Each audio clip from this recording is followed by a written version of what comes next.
to get a sense of how the audience feel, what are you looking forward to from class today, and in a couple of minutes, we're going to pull up those results.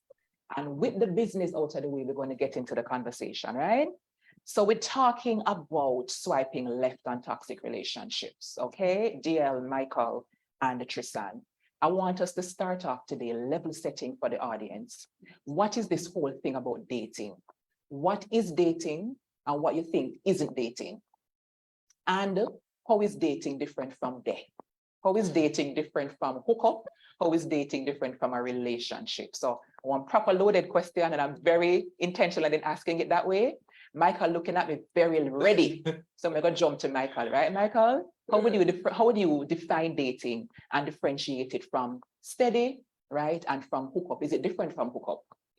Yeah. So I think dating in general, it can largely be subjective. So it's dependent upon what you might define dating to be. But in a very general sense, I would say dating is, the intentional evaluation of somebody you are interested in. And it might be done through a couple of activities.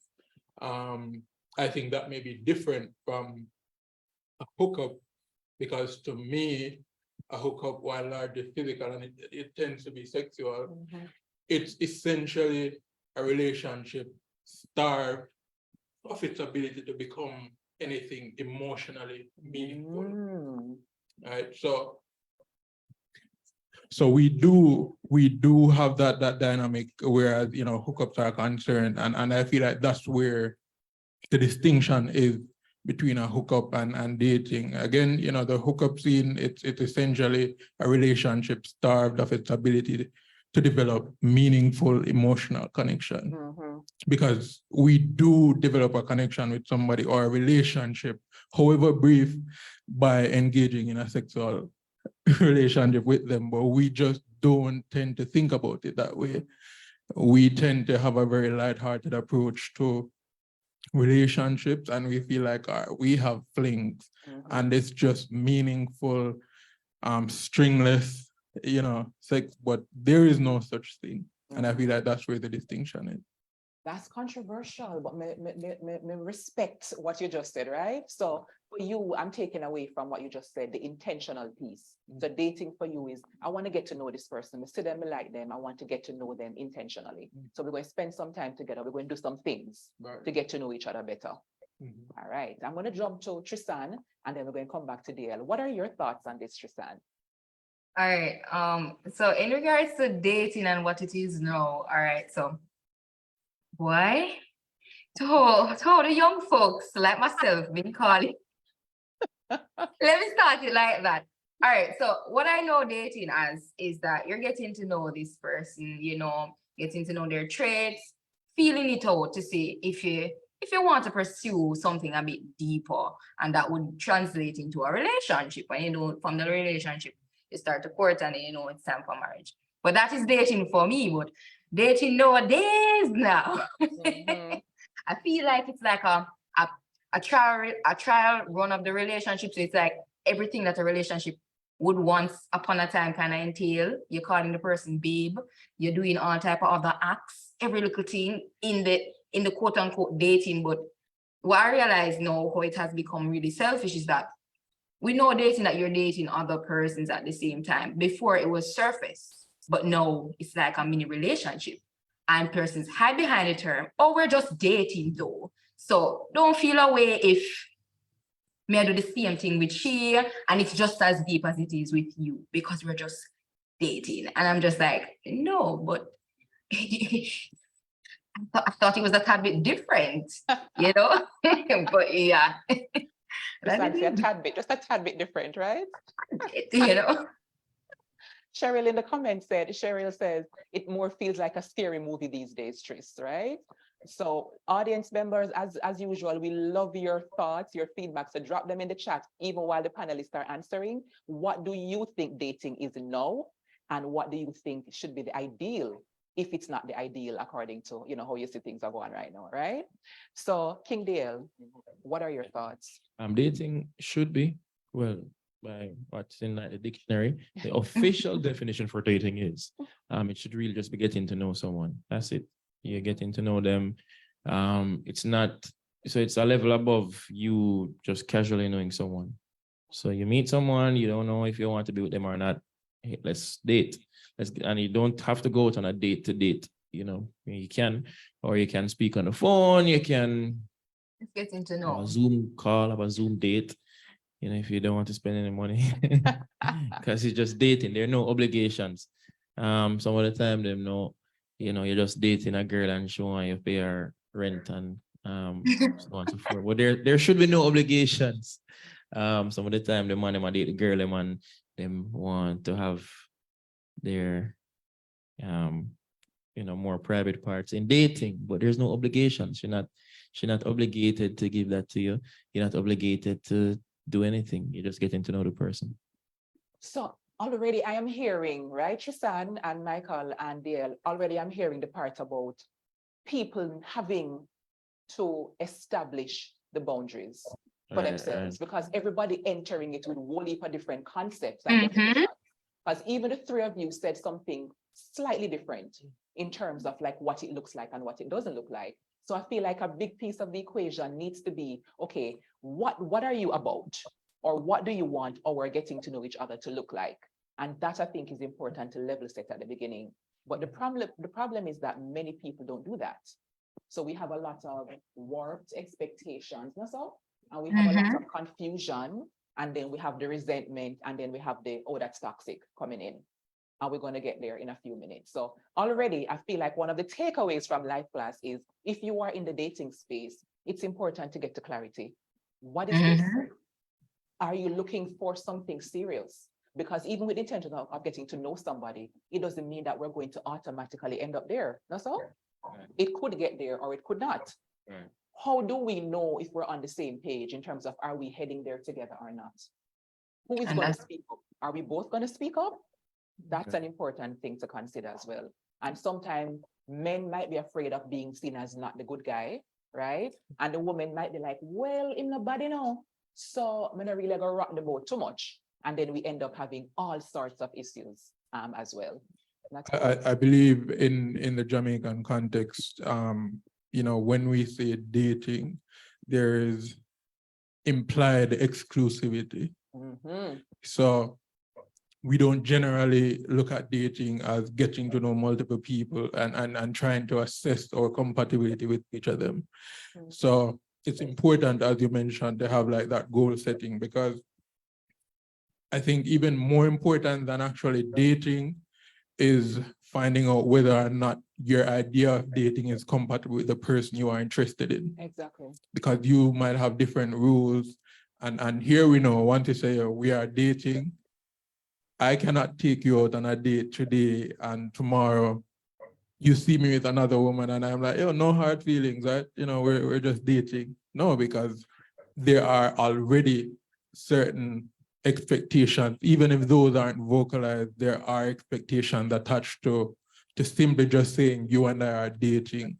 Or as men, if we even shy away from saying, all right, we are dating, then it becomes, you know, there's a label attached to that, you know, because, oh, you are afraid of we are talking commitment at this point. You don't want to call this dating. You just want to say we are getting to know each other. But that's really what we're doing. So even the very word dating comes with certain connotations here that we have to be upfront about from the get-go.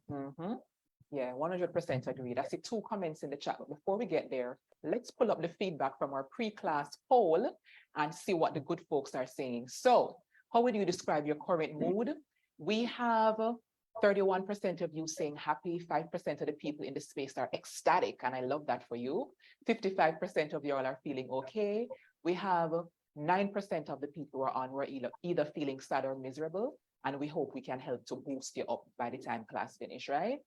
Then another question, what do you want more of from partners in relationships? So what you're looking for.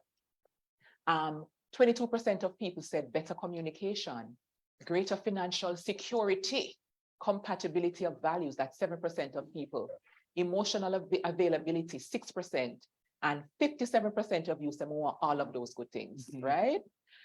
What do you want less of? 45% of folks said infidelity of all kinds. 7% of you said poor boundaries from family and friends. 23% of folks said lack of clarity about their life direction. And 25% of you said less resistance to doing the emotional work on yourselves. Yeah. And then because many people are looking to move from dating into something serious, we asked all of you, what can you, in all caps, do less of to be more successful in the relationship space? 52% of you, I like it, said be more clear and realistic about my standards. Very important, right? Unpack my past experiences and heal from them. That's 30% of respondents. Very important. And 9% of people said try to change and control my partner. We know that that does not work. And 9% of you said nothing, right? And then the final question, what are you looking for from this class? 22% of you said a chance to honestly reflect on my standards and adjust as needed. 49% of you, I love that, said tools for how to have healthy relationships. 22% of you are looking for tips on healthy communication patterns. And 7% of you said getting balanced feedback from men so that we can bridge the gap. So these are the women who are speaking now. So men, you have a vast role to play this evening. All right. So thank you everybody for feeding into our poll. And we're going to pick up the conversation talking about that matter of standards. Now, I've heard a lot of things said about what women want and what men want. And I'm going to start in the chat today. I'm going to ask the Life Class tribe to drop in the chat for us. What are some of the standards that you all think are unrealistic? And tell me if it's men do it or women do it. But we want to talk the things them first in the comments. And then I'm going to jump to Trisan first. Okay? Trisan, let's be honest now. What are some of the standards in the dating world that you think folks are like, really so practical? It's not sensible, but we still hold on to them sometimes. All right. So personally, and I like to relate on it on a personal perspective, is that in the sense that you are setting standards that you want somebody else to meet, but yet you are struggling to meet yourself. You get me? So if you're saying that I need a person that drives, they have their own vehicle, they own their own business, they're driven, they're confident, but you're none of these things, then I think you need to tone that down a tad bit, just readjust that. Because if you can't meet the standards that you're setting already, that says something to me. But Trisan, let me just push back a little bit, because you have some men, and the two man them writers don't can't you have some men who don't mind a woman who is not, all the things. Some men are okay with a woman who is in debt, I think.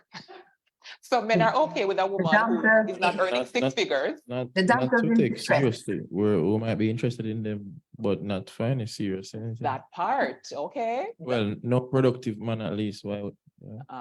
What kind of debt? What kind of debt? Which part did I go? Yeah. I mean, I wouldn't say no productive man would be interested in that. But I also It feel depends like on how much. Like if you owe $20 million somewhere and then you're running from the police, it's like what? That's an extreme example. Right. Because I feel like, we when we engage in talks about relationship, I tend to believe that it's a bit counterproductive to simply look for things that you already have in the other person. I'm rich, I need you to be rich. I'm doing therapy, I need you to be doing therapy. I feel like we have, a part of the unrealistic expectations is that we expect ourselves from people. And that already set the precedent for, rejecting somebody from the get-go, because no, I'm not necessarily looking to get to know you or to understand you. I am looking for myself in you. And if I don't see that, then this doesn't work. And so that already shuts out the other person. And you don't have that meaningful exchange, because dating doesn't guarantee that you're going to get married or that you will be in a relationship. But I feel like there's an argument to be made about the incremental growth that we experience when we engage in dating That part. and accepting people and learning about other people. Because while this person may not necessarily be ideal for you, you take things from that interaction, from that relationship that you can take to the next one and make yourself better and the other person better. I feel like I agree with you, and I agree with Trisan too. I feel like it boils down to, as somebody said in the comments, everybody's needs are different. People are looking for different things. And I think what's important is to figure out, and Diel touched on it, right? Is that what am I looking for from this dating experience? Am I looking to just get to know you, period? And whichever way the wind blows next month, we figure it out from there. Am I looking to settle down?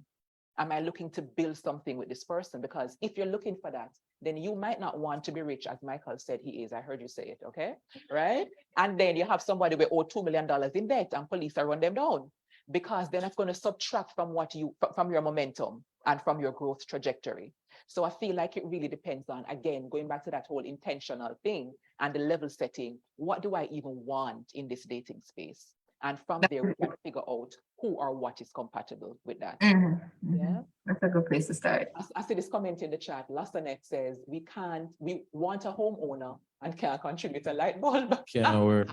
Want a car owner and can't buy some gas. Can't work. Want somebody who has no children but have 2+ kids. Cannot- two enough. cannot 2+ work. kids without a Cannot. supportive parent. Can't work. Yeah. And Sandrine is helping us to tie it up by saying both points are valid. It's where your mindset is at that's most important.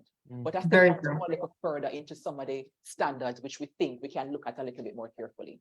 Are they realistic? So one of them, for example, is sometimes we're in our 30s and we're looking for somebody, and we want the person to be almost the 1% of men. The 1% meaning 7, not even 6, 7 figures, CEO levels, right, or higher.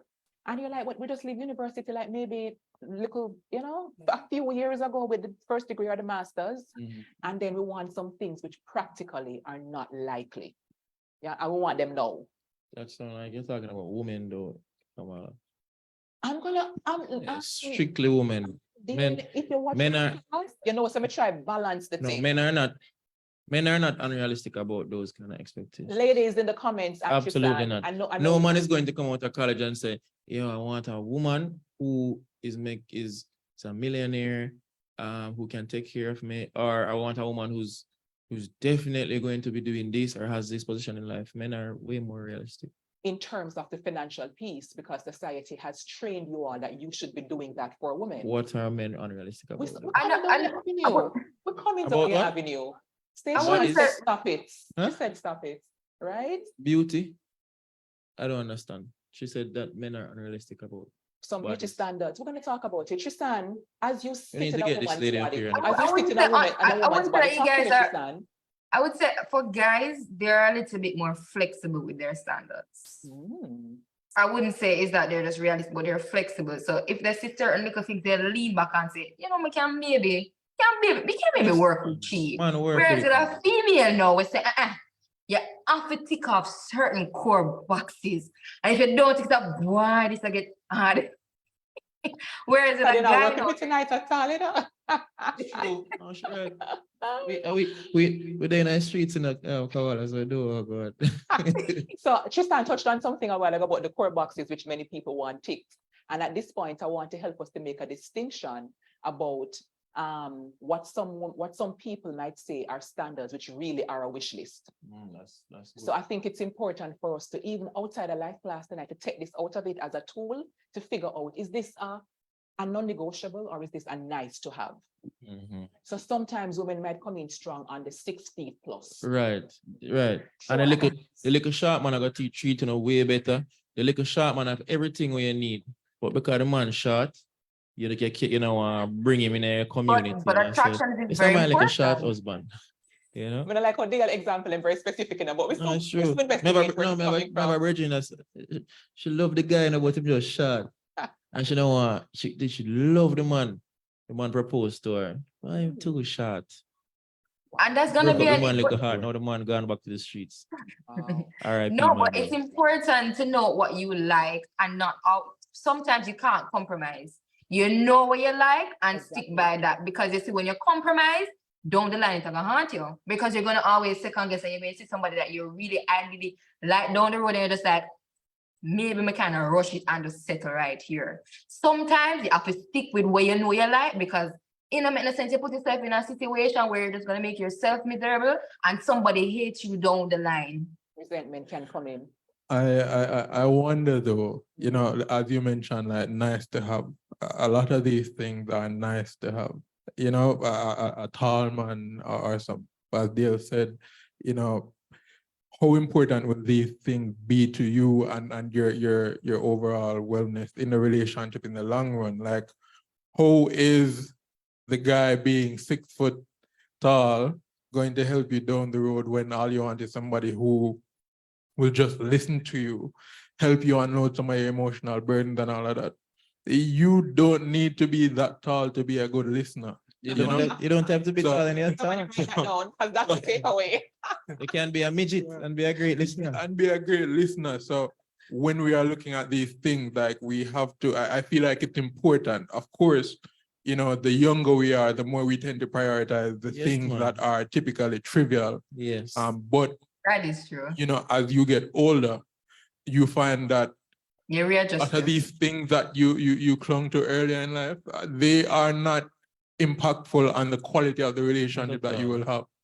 You know, so yeah, we have to separate that and know that when we're making a decision to be with somebody or to date someone, it goes way beyond just he will look nice to show off to my friends, or you know, showing up to the office party and everything. Like, how will he look when the lights are turned down low and you have back pain and you cry and you can't go out for a week? Like, how will he look then when you need somebody to be Sharp there? man did it feel. Sharp man did it should Quite and think. possibly. And then what? Oh, sorry. No, go ahead, dear. So what I realized as well, you know, I have had friends from my teenage years, 17, 18, 19, 6-pack. Man, half of money. 25, them lose a 6-pack. Him not have a 6-pack. 30, not have a 6-pack. Him not really have money, but him have to try. 35, him can have a big gut. We can't work it off at the gym together. We can't build together. So what I have realized is life has a funny way of just making you say, you know what? You humble yourself, my G. And adjust. Yeah. Adjust expectations. Yeah, man. Because you know, it's my friends. I see them, my female friends, well, especially I see them coming up with me and I just observe them, and boy, how the standards just take time. They're And just adjusting. adjusted. Yes, man. That's one way to put it, right? So I saw some powerful comments in the chat, and we're not leaving out our life class tribe because they bring it every single week. Can we scroll up a little bit? I saw Stacy and Thompson dropping something. Stacy asked the question, who gets to decide what is trivial, right? And honestly, it boils down to us, okay? Sharon make a drastic statement. Sharon said, trust me, the handsome man gone, right, Sharon? Shanika says, everyone has their ideal from teenage years, but as you grow, as Nattoo said, you determine what is a nice to have and what is a necessity. Let's go up some more. I saw a couple other things that I want to touch on. Hi, Brian, I see you. Stacy says, what if the physical attributes are a genuine need for the individual? Why should they compromise? And I think Nattoo's feedback kind of helps us to process what is really a need. Need and want are two You know what I different mean? things. Needs and wants are two Yeah, man. different things. Preferences are real. And I think sometimes men, especially along the lines of the physical, become very fixed in preferences about the physical as well. Let me look at Diel. I mean, men flexible too, you know. To a point. Yeah, no man. Men will be flexible too. You might say you like a girl with a certain physical characteristic. Like say you like a girl, you don't want her top too big or top kind of small, but you want she kind of broad with seen. If you meet a girl still and she have she not have a broadness down there, so and she kind of have enough up here. So man will say, boy, no, says a nice bee still.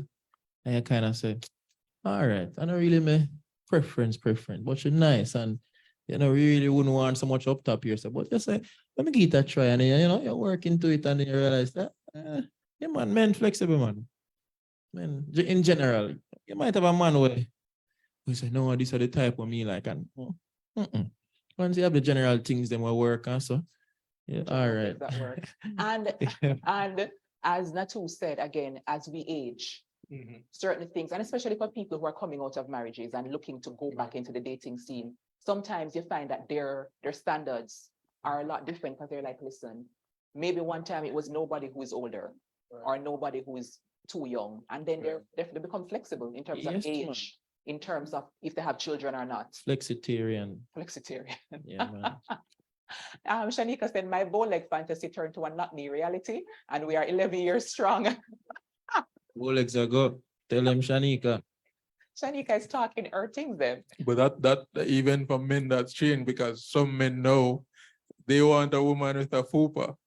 You know, like that's a change standard. Like men, a lot of women can buy their physical appearance now. And not just women, but men too. So when you find that, you know, the physical is that malleable, like you are only as unfit as you are broke. You can buy the No, fitness. You can buy what you want. No, you can't buy a fitness. You can Listen, buy a physique. you can buy a physique. You can buy a Right. physique, You yeah. Cannot buy the Yeah. fitness, man.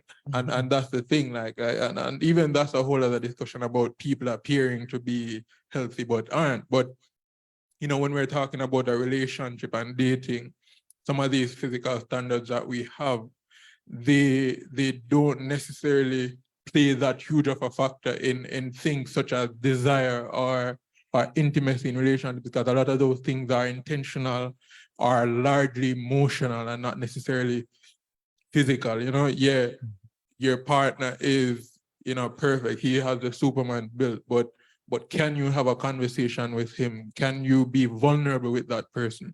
And so, you know, they ask like, who decides what's trivial? You do, obviously, but also I feel like life does as well, because the older you get and the more your needs change, you find that, you know, the things that you prioritized earlier are not just not high on the list of priorities anymore, but they are insignificant when it Big comes down to step on having a this. quality relationship. Yeah. Absolutely. Yeah. Tiffany says, what happens when the guy is flexible, as you say, and goes for a lady who physically is not what he wants, but she's nice, as you put it? Then later down the road, he meets another lady who's physically what he likes, and she's nice as well. No, but How would you but work that's with very your easy. partner? Very, very easy, Tiffany. You go. The fact of the matter is that even if you are the girl of a man's dreams, he's going to see another girl that is very attractive as well. I mean, you could be. I have been with some attractive women, and I have also seen when I was with them, I was I can't gouge out my eyes. I walk in, you see them, and your mind say, you're not gonna say nothing. But your mind say, whoa, whoa, whoa, whoa, whoa, whoa, whoa. A lot of wows. And then, you know, at the point of your life that you are in, you either just keep it moving, or the man can either choose to engage the other attractive woman, whether or not they are more attracted to her or you know. So that's really just on the man, because Trisan. you will always find more attractive. I wanted to interject, and that is where, you know, figure out your standards. Finding somebody that has good morals. So when you know that you have a partner who respects you, will honor you. So even if you see one girl will hey, the girl nice, you know that within your heart, he not go stray. So that's not how you set your standards. That's not what you determine is important, because guys are gonna look, and we as females we're gonna look, but they know that we're not going to act on what we're looking on. Yeah. So you have to know who it is that you're with as well. That's how you set your standards. Yeah, I want to talk a little bit about dating online, because I hear a lot of people. So first of all, you all are experts tonight, even if not outside of life class. Tonight you're experts. So I'm going to lean on you all heavily to tell the people who sign up, the 160 something people, and we come, find out where do we meet the good people in? Because a lot of people are like, yeah, I mean, I'm open to dating, but which part then there? Or we find them, right? So wow, a lot of people are big up to the 167. Yeah, enough love to everybody online. Yeah, man. No, go on. I'm not type on stuff. Go on, do that too. Love that. So Nattoo, I'm going to jump to you first in your great expertise. Speak to us. So where do we find these people? Yeah. How do you find quality prospects to date? Quality Online. prospect and insofar as online dating is Well, concerned, no, just generally. just in general, Yeah. Which part am I out? Because Cheryl Hmm. I would like to know. I think how you find quality prospects, it's also largely determined, it's subjective again, as we know. And I feel like how you find quality is based on how compatible you might be with somebody. So what you need to do, I feel like, lead with honesty. And a lot of people are afraid to be honest, in the dating space, because you can craft a more appealing image to somebody if you hide the part of yourself that you aren't necessarily comfortable with. But I feel like when you are honest to the point where even the parts of yourself that you don't necessarily like or are having a hard time loving, when you are upfront about what those things are, that's when you find the real connections. Because when you start to have those conversations with somebody you are interested in, that's when it changes. You can connect on all the good things. There, I want to have a big house and all of that. I need to have this amount of money in my bank account. I would like to live here. But when you start having the uncomfortable conversations with somebody and not just, waiting to get to that point where you have it, but intentionally moving things there, you can filter out a lot of things early. You can filter out people who will just be there for the good times. You have a lot of fair weather people out there. They are around when, everything is pretty, everything is nice. But when you can say, all right, I cried last night because, I remember something that happened and, it hurts still. When you start having those conversations, that's when you develop like real connections with people. So don't be afraid to be, honest. And I feel like when you are honest, it becomes a magnet for people who are looking for the same thing. So what I hear you saying, Nattoo, is when you kind of embody authenticity, then authentic people are drawn to you. Right. All right. So I like it in principle, Deserve some snaps. some snaps, right? But which part them then Nattoo? Where Oh, are them the they're good online. men? Where are the Them good they're women? online. They're online. Yeah, that's where I met. All around, That's where you meet them. That's what Yeah, you just Maybe- the expert has spoken. you meet them online. So people in the chat, just go online. I'm giving you some tips. So quick tips to dating. Dating in 30 seconds. So they're online. You probably follow them. You're a possible person. So what you're going to do, you're going to go on their stories and you're going to Look for the ugliest like DP one of then. you can say lol. If you're a woman, don't go on too strong. Don't make it like a whole paragraph, hey, you're trying to get to know you. No, just go on their stories. Works for every age group. You could be in your 20s, 30s, 40s. Go on the stories and just leave a laughing emoji. Do it about 3 times, back to back, and then see if the guy will say, hey, something. And then after that, no, you respond and then you keep it going. Right? That's if you're a woman. If you're a man, you also can test the water, but you test the waters carefully. So no, you don't have to leave no laughing emoji. Say something. If she posts something intelligent, you can say, like she said, I think that this is how life should be, something very, profound. Thank you for that word. You should be up here too. Right? You say, that's an interesting perspective. I appreciate, you just say something where you do that first. If she respond no, you say yes.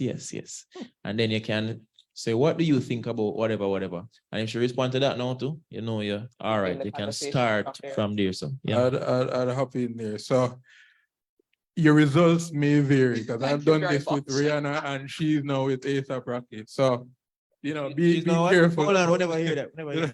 Listen, Rihanna, yeah. So your results may vary. So Oh wow. but that's one way you can go about it. Being like putting yourself out there. Yeah, man, But I feel like online dating or in this context, it comes with a lot of, in my experience, being somebody who was once on Tinder, for example. For the older folks out there, Tinder is an online dating app. You just swipe, and that's where the concept of swiping. You were on Tinder, bro. All right, I was. Oh man, look at you. I was on Tinder, and I found that it takes a lot of patience. It takes an extreme amount of patience to date online, because there are a lot of people who are sitting down waiting to be impressed. And so that sort it sets you out from an uneven position. So people are not necessarily interested in that really getting to know you, but they are interested in seeing, what catchphrase can you come up with to make me at least look at your profile. It's like an audition. An audition. So you are auditioning for people's attention. And I feel like that has its place, but also it's not a healthy precedent for any kind of interaction that needs to become a relationship in the long run. Yeah. Trisan, what are your thoughts? Online dating. Where are the good people hiding, Trisan? The people. Me want to know. Me really want to know. Me going to be very honest. But I do have some tips, and when I give these tips, these are tips that I'm applying. So, all right. I always say this: be the version of yourself that you find attractive.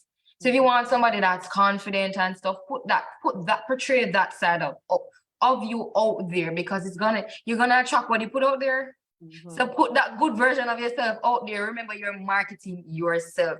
So you get on your social media, don't put too much out there, but make persons feel attracted to you. Not just physically, but based on what you're interested in. There is also Michael, right? Yes. Made a point. All right. Ladies, and I take my own advice. It's not easy, but sometimes the guys that you like, they don't realize you like them, so you kind of have to give them a hint. You have to give them a little hint to say hello. If you apply a little pressure, just a little bit, Mhm. something Step out can your comfort work. zone. Yeah. Because sometimes you might see me and you say, all right, maybe even a 6 foot, but in 5'8" and he close, I'm willing to compromise, but in just not get it say, if you apply just a little bit more, I really consider it. So, don't put yourself all the way out there, because I find that when guys know that they can easily get there, that they now have your undivided attention, they don't respect you. You automatically just you drop your value, because you're now so easily accessible. You're just like, oh, and guys can be really greedy, because if they know that you really want them, all when them have sure and run out back, them know say you will want them, so they're gonna entertain you because they know that you want somebody, right? So just just a light conversation, and let's see if they take it up from there. Let's see if they're paying attention to your stories and say, oh, I realize that you're watching Bridgerton. You watch the latest episode. Let's have a conversation about that. You get to feel them out there. And so that's my little tips. That's your expert tip. So Trisan and fellow panelists, I feel like even what you named as the woman stepping outside the comfort zone and making the men know is something that goes counter to what many of us are taught. Like, if man's a good something, he's supposed to come and say, hey, I see you and I want to be with you. And here we have the experts saying, sometimes That's in the 70s. You can be afraid to have a conversation. Yeah. This conversation is not gonna always be one-sided. It's not gonna always be the guy starting that conversation, but you don't want to review too much. It's just a light conversation. Like you said, sometimes an emoji, but I'm just gonna send one emoji. I might even just comment an emoji, and you better notice that emoji. If you don't notice it, you're not the one. Moving on. I gave you a light hint. No, man. Send a more than one. If you're the one, you'd have noticed. No, Trisan, send more than one emoji, no, man. Just No. cool. No, If sometimes you when get I that, see you the have first one. noticed. Let me tell you, Trisan, sometimes the first one, we're not sure if you actually really find it funny, for real, and you just react. You see, if you send the second one now, then I'm gonna say, wait. We're not sure yet, but you see, if you send 3 now, I'm gonna say, no, man, we're ready. And I'm gonna show you, but in my case, I can't do that. Well, I can't do that. If I drop 3 emoji on the man gonna send me a dead over him, and that's not the case. But in my case, I can't. Why different You're not dead over him. vary, right? And so we have, You just think me funny, that's all. we even have different concepts of like what signals availability versus desperation. Like Yeah. what seems to be too much. No man, send two. Send at least two. Send two and we'll say, hey. And then we can take it from the hey. And Ryan said, how many emojis is too much, right? That is the question of life class, right? at Send this two, minute. man. So it's important then from what I'm hearing you all say to All right. not be afraid to put yourself out there. Yes. One. You can send one, Trisan, but it has to be a heart eyes. If it's a heart eyes, we're good. No, man. Trouble. Yeah, We can man. argue that like a whole nother time, right? Because I don't know if Because that is- if the that is the emojis have different. But the reality is that we have to learn, we have to be comfortable with putting ourselves out there because it can't just be subtle until we are 95. At some point, you have to be able to say, I see you, and more you see me too, and engage from there. But as Trisan has been hinting, it's important to keep yourself safe and to balance how much you're putting out there and what kind of signals you're sending, because some people know how to manipulate the signals and hijack them and cause a lot of challenges, right? So we have to learn how to balance it. I found an interesting statistic on online dating, and it says that currently, as of 2022, 19% of internet users are using online dating apps. That's 1/5 of everybody who depends on the internet is actually utilizing an online dating. So it's definitely increased over the years. Whether or not people are happy with it is another thing, because I saw several commenters tonight saying, look here, I'm tired. Somebody said them friend I use online dating and she tired to answer what is their favorite color. Right? Why are people asking what is their favorite color though? What does that have to do with anything? I mean, it's We just can't- considered to be one of the getting to know No you man, we questions. can't show that one on it. No, really. It not applicable at 70s that. What is your favorite color? You ask that back in the day. No, you don't have to ask them things anymore, you know? You ask other questions that It's a more Guys personal are Right. asking, you're right about other questions. They're right. They're asking what color is certain things, and it's moving so fast, even online. no, Like, no man. It's No, at but- inappropriate levels. Trisan, but see, like we're not talking about the things them, you know. That is how it is. Trisan, It that's moves Trisan. What kind of guys you're talking to, Trisan? fast. That is what that's what these guys are saying. So You're there's just like women in the me. audience right now, Trisan, who have your back and are saying, yes, the Yeah, I situation is wonder- looking a little rough. You're just like, oh, you reach right there, so in the juggling. No man, no man. No man is it? But all right, the type of person though. That's what it is. If that is what that person is doing, that's what them doing. And you just know, saying I hear thing that, but that is not. I mean, it sounds so absurd to me. You know, I can't relate to it. It's no man not gonna just jump right there. So. No. No, they Lie, will- lie, they'll lie. have Sorry, a sorry. casual Sir, conversation, sir. and So- it just No, goes a up, man- and you're just no. like, wait. So one of the things that we practice on life class is to try to avoid making sweeping generalizations. You're right, you're right. That's one of our All right. issues, right? A The man- fact of the matter is, let me tell you, Go ahead. there are many people, men and women, who do unhelpful, unkind, abusive, Right. perverse, Fi- weird things Right. on the social media. And the difficulty is that you see one nice profile, for example, on a Right. Tinder, or even like a IG, you don't always know who the True. ones are who would have inappropriate. So you reach out, and unfortunately, the experience for many women is really borderline. Like, Abuse. Yeah. it's harassment. Right. For any success Sorry, I can Trisan. remember having on any success I can remember having on Tinder, or even in those spaces, came from owning my desperation and being tactful about it, and owning the impatience and being tactful about that, and throwing some honesty in there. Because what I mean by that is the meaningful interactions I've had came from me not necessarily trying to throw a pickup line or anything, but simply came from me saying, yo, look, I've been swiping for about 2 weeks now. A lot of these conversations are just, they come and go. And do you find that that has been your experience here? Like, how are you handling that? And so like that for me, it creates a community, like an invitation to a community then. And so like, me and that person now, we start talking about what our experience of dating online has been. And from there, we move into expectation. So like, oh, you've been struggling with this. So like, what are you looking for? And I feel like that level of honesty, coupled with like owning the fact that, yo, all right, I really am looking for somebody, and I'm being honest about that. And there's a difference between being honest and being desperate. And a lot of people feel like claiming that, oh, yeah, I'm interested in you. A lot of people feel like that is too much. Or a lot of people feel like that signals desperation, but it really doesn't. You know, it puts you in a position where you can meet somebody halfway in that whole interaction. So, you know, people have to be mindful that being honest is not the same as being desperate, and being honest can connect you.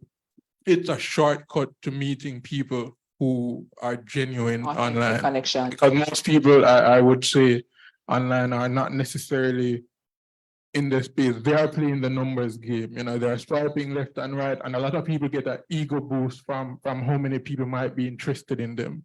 You know, a lot of people sound like, a lot of people look at these things and say, oh, I have about 200 matches, and all of them are messaging, but I'm not respond to them. And so you are not necessarily in the space looking to get to know people, but you are looking to, like, you know, flip up your ego, Right. because you can then post about that on IG and say, oh, yeah, a lot of guys in my DMs, like, I'm not interested, and you're looking to get a high off you know, you're rejecting people, and a lot of that, we have to navigate those spaces too. Yeah. Diel, you wanted to jump in here? Not at all. Not at all. I just wanted to say, you know, it's not enough for youth to do them things that to Yeah. boost up the ego like that, you know. You know. So what I'm hearing as a takeaway from this is that, look here, online dating can work, or we have success stories. Yeah. However, a high level of patience seems to be required. You have to go sift through a whole heap of different layers of available prospects in order to get to something meaningful. Yeah. And a lot of people have tried it, and they're like, listen, tired. I think you have to cycle online dating, so because you will get emotionally drained as well. That's a good piece of advice. So you go for 2 months, right? And you talk to 5-6 different men. Right? Nothing wrong with talking, I say it away, but it's what you're doing. You're talking to 5-6 different men. You see, by the 3rd, 4th month, it might start to feel like, because a nice guy might come along, but him come along when you can't, but as I'm saying, you answer too much question, you probably go out on date and you're kind of tired, right? You know, tell them, say, your uncle, granny, the story about when you were 8 years old and them come for you, you go foreign and come back. You can't bother tell a story there one more time. Can you tell a story about 5-6 different times? Yeah. So you take a little break, a 1 month, 2 month break, and kind of just stay by yourself. If you want to date, you go down a Devon house with yourself, buy an ice cream with yourself. You want to go to a nice restaurant, you just go by yourself and just breeze, or you go with your mother or your sister or your cousin them from St. Elizabeth. So after that, now you come back in, you can tell the story. You can tell the story again because you kind of get a breeze from this. Yeah, man, you're refreshed. So you can cycle online dating because it's just like real life dating. You will feel overwhelmed and emotionally just kind of flustered after a while. Yeah. You know, I feel so. I've always lived with the belief that, you know, first of all, what are you looking for online? Are you looking to find a relationship and ultimately find love? And if that is your intention, I've always believed, you know, that love is worth every bit of pain that it brings. And I feel like outside of the expectation or the reality that online dating can be exhausting, we have to go into it knowing that that will happen. There will come a point where you will be exhausted of putting in the effort. But, you know, just like somebody who is committed to a particular lifestyle, if you are somebody who gets up and write every day, so, you know, you're going to do that whether or not you feel like doing it. So that's an attitude that you have to take into the online dating space where, you know, whether or not I feel like being open and honest, like if I'm serious about finding somebody who, you know, I can eventually love and have a meaningful relationship with, I'm exhausted, but you are going to hear the story about that time I drop on but my foot or something. You know, I'm gonna tell you 10 times yesterday, I'm gonna tell you 10 times today because that's what it takes to find like these connections in the online space. Discipline. So to your point, Michael, about the pain that love can bring, but also the reward. Sharon said if she feel any more pain, she go hospitalized. Right? Feel it, feel it. Sharon, It's been through. I'm not going to pray for you today. We're going to leave you with a word. Let's do Canada. Again, We're right? there for you, Sharon. So I want us to segue into another piece of our conversation, and then I'm going to give away a prize soon, I promise, right? Now, a part of our topic says swiping left on toxic relationships, which for those people who don't know is a reference from Tinder, where you literally swipe left if you're not interested and right if you are interested. Somebody just asked us, what are some of the online platforms? So let's kind of level set on that first. Sliding to people's DM on Instagram is online. So I think that constitutes as online dating, right? But what are some of the dedicated dating sites that there are? So we have Hinge. Okay, boy, you have to tell us. Kamala, I don't know them. You don't know them? So- There's a liar. No, it's true. I don't know them. So you I don't have use them. Instagram is enough. It's in Bumble, Okay, all right. Alec. Alec is with us, Alec. Cupid, Tinder, Bumble, yeah. and of course the big bad Tinder, right? And even Facebook. And even I Facebook. would say the DMs don't count for social media. Yeah, well, no, that's I When think it's online, that's the best place to be. a story To be says honest, I think I prefer if somebody slid into my DM. Me not send nobody there, no, you know, no pada. But I prefer to somebody slide into my DM than to download Tinder and then get to know somebody. I've done it before, but I prefer getting to know them off of social media. I just feel like it's not, no offense to anybody that's still on Tinder, no offense, but I still think Tinder is just a little bit too desperate. It's just too public for me. If you get where I come. It's just like, this is my last attempt to get somebody. So I prefer you to slide into my DM I and can't then. be listening to people and we use Tinder. Me not, no, but go over there, so she guys, clarified. you feel it. For her. Trisan, And Somebody my said Tinder Christian experience mingle. wasn't bad. So I was gonna maybe ask you, really- how was the experience? I'm joking at the end still, but for the first part, it was really good. I met Okay. somebody, we shared the same values. It meets certain standards. I was just like, wait there, a long time I should have joined Tinder because it was Husband. just, it Look was at husband. going. Mhm. And then it just disappeared. I don't really know him. Oh dear. Oh wow. Stay away from Tinder. Somebody said he's probably Just married. delete the app. Shame. So a part of the online dating experience can be something like what Trisan experienced is ghosting, where sometimes people show up and then literally they stop showing up. They vanish, right? He Christian was Cafe. giving and Sharon really know them. I never heard of Christian Cafe. I've heard of Christian Mingle, but there are many out there and there are new ones popping up. There is what's the one name that they claim to be using Psychologist to help you to match? Anybody remember that one? eHarmony. Right. eHarmony is another one. Are they still up and running? I have no idea. So eHarmony is one, right? People have tried on LinkedIn. Yes, LinkedIn is real. All right. So because we're talking about toxic, I want us to get to clarity today on what are some of the red flags in the dating space to look out for, because we're going to help each other to sharpen our eyes. And what are some of the green flags? Because sometimes green flags are there, but because we have some kind of skewed filters, we not see them. And we're not amplifying them sufficiently. So let's start with the red flags since those are easier. And one of the ones that come to mind is when them come and ask you for the money upfront. And Yes. obviously not only women are doing this, because remember Tinder swindle, Mostly, right? Where every we're week gonna is be- a new story. if we're gonna be fair, it's mostly women. Man, no, most men are yeah, the but act out, man. it's not most women. Tristan. We should Man, them talk. out here, them prime, No, them Trisan. it's scary. Mostly No, women. it will move from, you know, 11,2000. You know, the send me something, me I send it back. Let's Trisan, pop what- me this quick. Which country Me I tell you, the man them out there, girl, See? all Karen girl said, is- what if No, a man no. out there a Hold on scammer? on the smart So what change. we're going to do is we're going to speak from our experience because we ain't got no stats. No, we have stats. So Alex says, unsolicited indecent exposure, Oh, yeah. reddest flags possible. People are showing you naked pictures, we never ask them for that.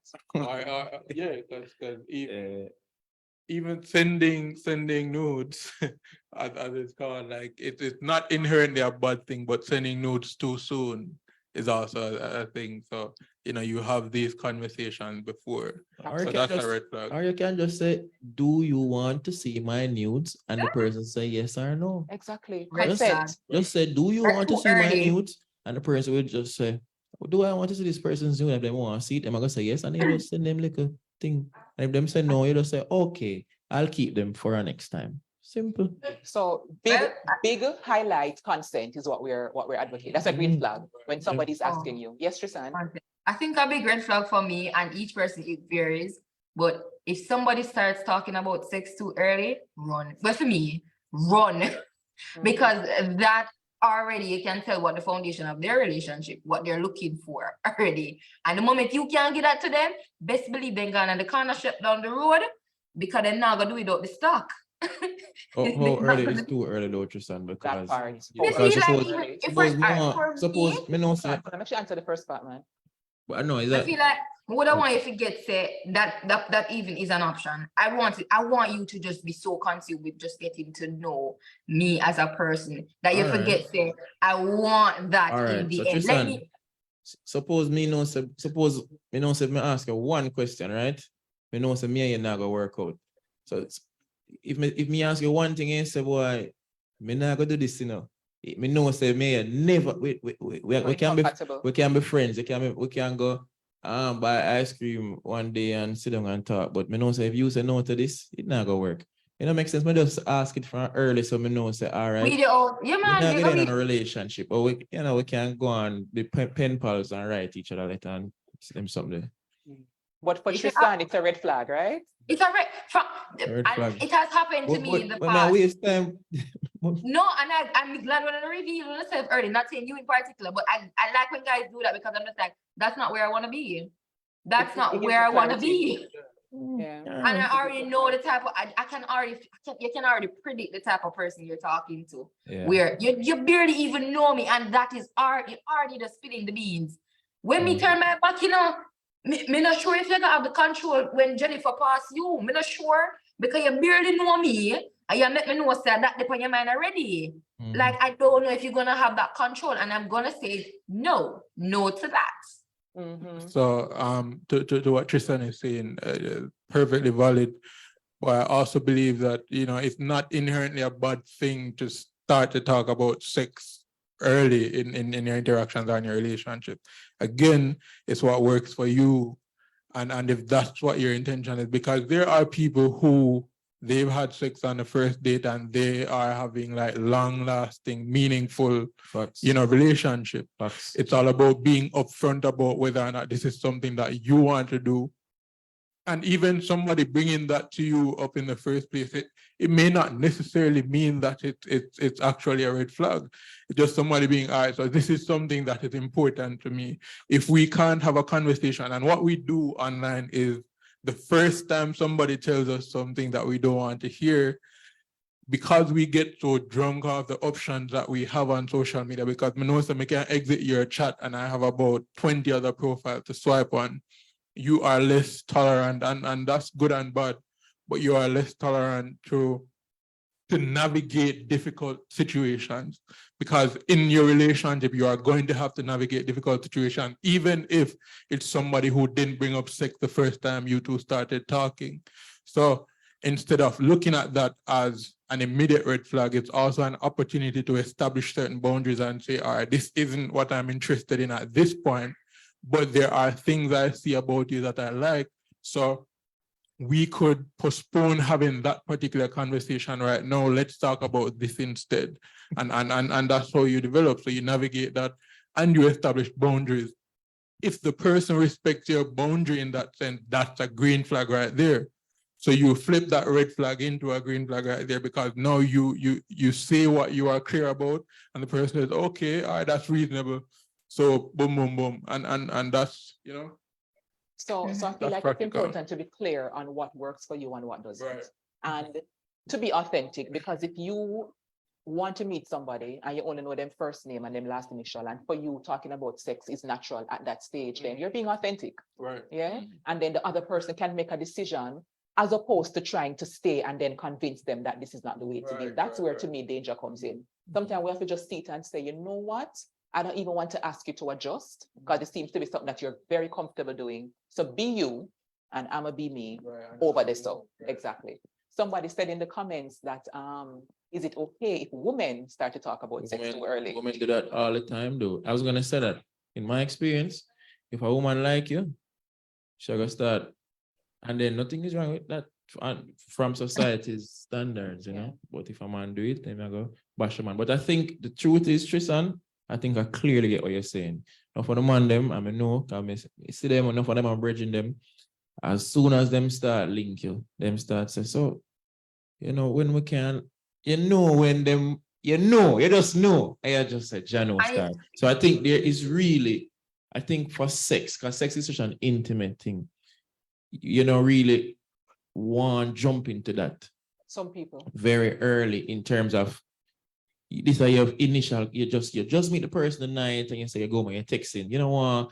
In that conversation, you bring up, say, yo, you don't even want to tell a girl, say, yo, you're sexy, bad, and you don't even need to do any of that. Because obviously you're attracted to her. So you don't have to tell her, say, she's sexy and you want to do this to her. Or, you know, you don't have to start with them things, because that is, in my opinion, just a little bit too much too early, and you kind of want to make the dating experience. It's almost like a movie.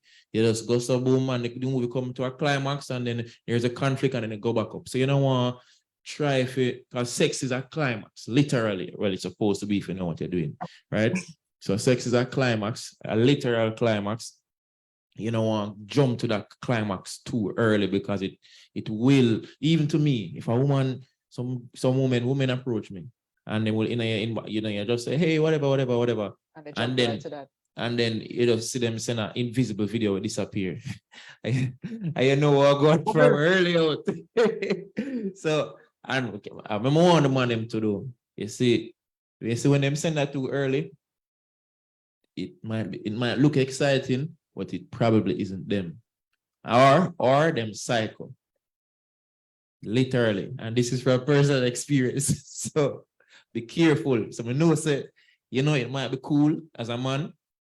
Yeah, message this person first day, and you see the invisible message, and you see it can play one time, but something is wrong with that. I can tell you. So don't be too quick to fall for it. Yeah, man. So these are some of the red flags. I see some people talking about love bombing. And for those people who don't know, love bombing is when you meet somebody and early they literally bomb you with loving experiences. And people might be like, but that's supposed to be good. Like, I want all the attention. But love bombing is actually a way to condition you for manipulative behavior. It's a Yes. tool of control. Yes. So love bombing can look like, after you just find out my middle name, last week, Friday, you tell me, say, you've never met any woman who you ever feel this way about. It's just super a lot, right? I want up a better term. You're telling me that I don't think I can live without you. I hope you never leave me. Right. It's too much too fast. And then they're also telling you a lot of personal stuff. Like they want to tell you, say, first time I talk to you, I'm not saying this is not something that you can tell me. You're gonna tell me, say, boy, you know, when I was 12, I was raped, and I say, at first time we are talking to Empress, you know. Kind of a lot. Me sympathize with you, Empress, but wait till reach week 3, man. You drop that for me, and then me can't. What you want me to do? It feels so heavy so early, and you feel guilty now to leave. Yes. So you what? I said, no more that reach me to, cause sometimes, you know, the younger with this soft, so she tell us that she's raped when she was 12, and like it turned into her counselor now. And then now, you know, you don't know what to do. You're stuck. When you're stuck now, it's like, how did I get here? You know, I'm a counselor, I'm a boyfriend. I'm trying to get married with this person. Just a lot of it's a lot. And then before you know it, you're married. And then foundation is not appropriate. No foundation. Yeah. Married. Brian, he will not answer that question, okay? So love bombing is a red flag. Narcissism is one that is out there a lot these days, which people sometimes wrongly use it.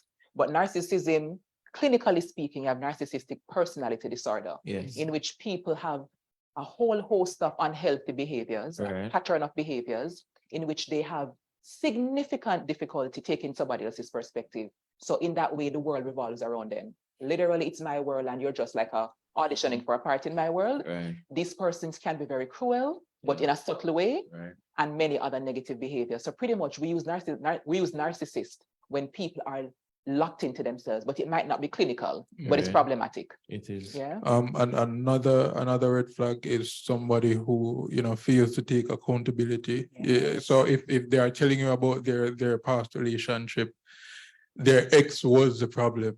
The ex Always. before that was the problem. All the Always. time. Everybody. So when they have been the ones who are constantly right, and I've just been, a lot of people been doing me dirt and so, but I'm still out here and Still have a good heart. I'm still trying. I Mhm. still have a good heart. Like then you have to be careful of those people because, it's possible, but it's highly unlikely that the other person was the complete problem in the relationship, and you were just somebody without agency, without any responsibility, just there taking all of that. So that's a Everything red was flag. happening to you. That's problematic. Right. Yeah. Yeah, To and be there's sure, spend time to know the person before feeding every little detail about yourself. Absolutely. And Sharon Yeah. says they play the blame game a lot. Mhm. And that's something to look out for as well, right? Another thing that I want to talk about in terms of red flags, right, is if you find this person not telling the truth a lot, if you catch them in small lies. Oh. So chances are, if you're telling a lie about this, then chances are they're going to tell a lie about something bigger and something bigger. Yeah, man. You know what I mean? And then we And have to accept. You have to accept that because a lot of persons, in my experience, see red flags, right? Mhm. And then they go into it. So you used to say me tell enough lie from the start. You catch me one time, I tell us I'm there on but I go say Sharon, but I say Sharon. For Sharon. But there on a Peter again, and when I come back, you realize I'm there on a Allison. Yeah, Mhm. And you find me I do that in a week 4, right, Empress? And then we go 3 years, and you know me to be a confounded liar. And then after the 3 years, you go say, boy, so you're a liar. But you didn't know so me's a liar a long time. Word. So He and was then showing you. right, the person is Or showing you she, these yeah. obvious red flags, right? And then you move on, and then you blame the person for being a liar. When really and truly, you should blame yourself. You have to take You responsibility. have to take responsibility. And that's the thing about, what Michael was just saying, that, we don't want to take accountability. All of my exes are a reflection of me. I chose them. Mm. Nobody come here and say, Trisan, you have to do with Diel today by 12 p.m. or else you go dead. We're not going to feed you or nothing. You choose to be who you're with. So when I find persons always be moaning, my baby father the worst. Mhm. At one point, your baby father was the best. Yes. And if your baby father was the best, you would make your baby father breathe. I never use no condom because it is sweet here. So you made that choice. You literally made that choice, and then you continue to make choices and choices and choices, and our lives are a summation of our own choices. Absolutely. So we have to be accountable, and we have to say, boy, me to choose him, me to choose this, me to choose that, etc. I think there's something else in there too. We tend to conflate endings with something, with an experience being completely negative. Right. When something That's ends, good. even if it was something that was good at some point, we tend to ignore all of that and say, this was an awful experience. He cheated on me in the end. She cheated on me in the end. And all of a sudden, this is something that is just, it has been garbage from the get-go. But no, like when you subscribe to that kind of reasoning, you tend to limit yourself from how much you can go from those experiences. Because if you can say,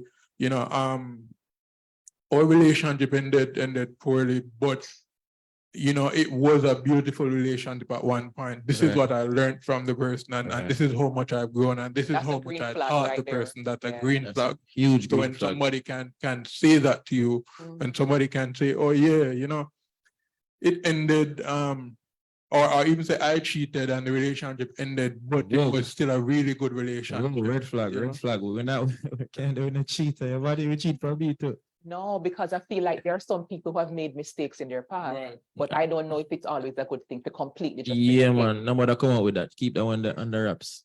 Are you serious? Are you No, serious? I don't take admission is not not That's omission. omission. Sorry, is not lying. So you'd be okay with somebody omitting that part of how the Absolutely. relationship played out. Yeah. That to me, if somebody owns that, it shows growth.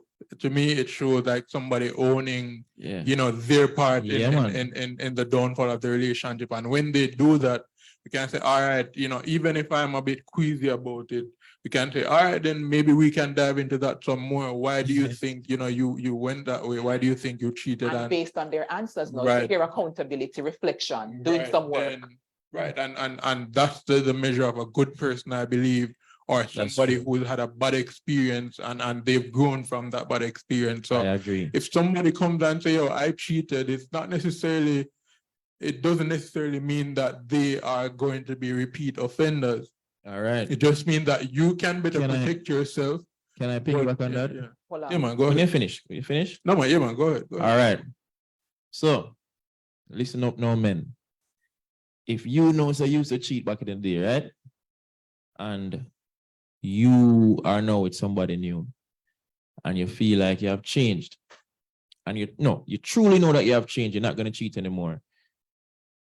It's quite likely that the female has been cheated and it has given her some kind of trauma. She might be, you telling her that, hey, I used to cheat, I cheated on this girl, and then, boy, I cheated on this girl, and I was just a cheater. She not knowing that you cheated, peace, right? If you really are not going to cheat and you're a changed man, praise be to God. Move on in peace, my brother. Move on in peace. In the back of a lot of women's mind, once a cheat, then she go, once a cheater, always a cheater. She have 3 men who cheat on her, you go tell her now, say, well, baby, say, I love you, but I mean, to cheat, no fun.